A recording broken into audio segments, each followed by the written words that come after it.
જો પગથિયા દ્વારા ચડતો ક્રમ અને ઉતરતો ક્રમ વિશે શીખવાનું છે. ચડતા ક્રમમાં સૌથી નાની સંખ્યા 1 થી શરૂ થાય. શું થાય? 1. સૌથી નાની સંખ્યા હોય ચડતા ક્રમમાં પહેલા મૂકવાનું.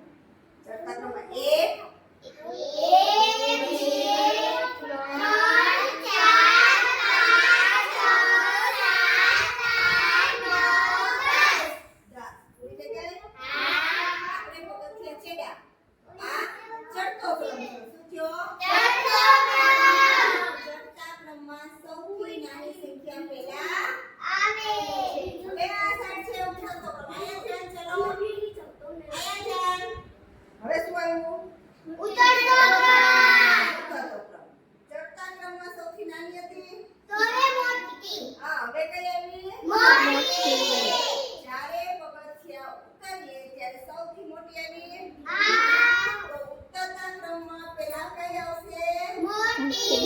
સૌથી મોટી સંખ્યા પહેલા લખવાની છે.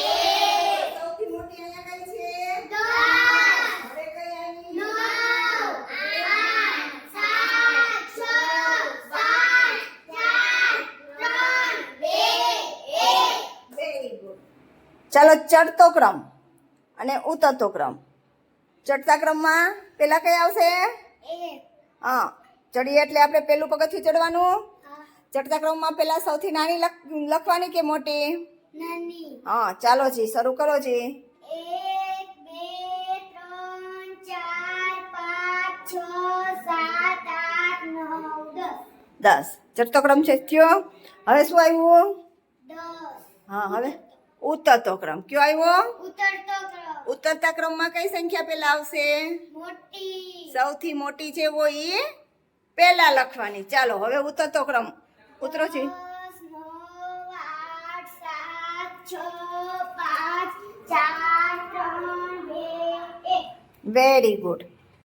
ચાલો શું શીખો છો અત્યારે? ચડતો ક્રમ ને ઉતરતો ક્રમ. અત્યારે શું કયો ક્રમ ચાલે છે? ચડતો ક્રમ. ચડતા ક્રમમાં સૌથી નાની લેવાની કે મોટી? નાની. સૌથી નાની. ચાલો તો ચાલુ કરો જી. 1 2 3 4 5 6 7 8 9 10. સરસ. પગથિયા ચડ્યા ને એટલે એ કયો ક્રમ થયો? ચડતો ક્રમ. હવે શું આવશે? ઉતરતો ક્રમ. ઉતરતા ક્રમમાં કઈ સંખ્યા આવશે? સૌથી મોટી. સૌથી મોટી કઈ છે જોજી? 10. 10 વેરી ગુડ. ચાલો જી ઉતરતી જાત બોલજી મારી બેટા. 9 8 7 6 5 4 3 2 1. Very good. સરસ. હા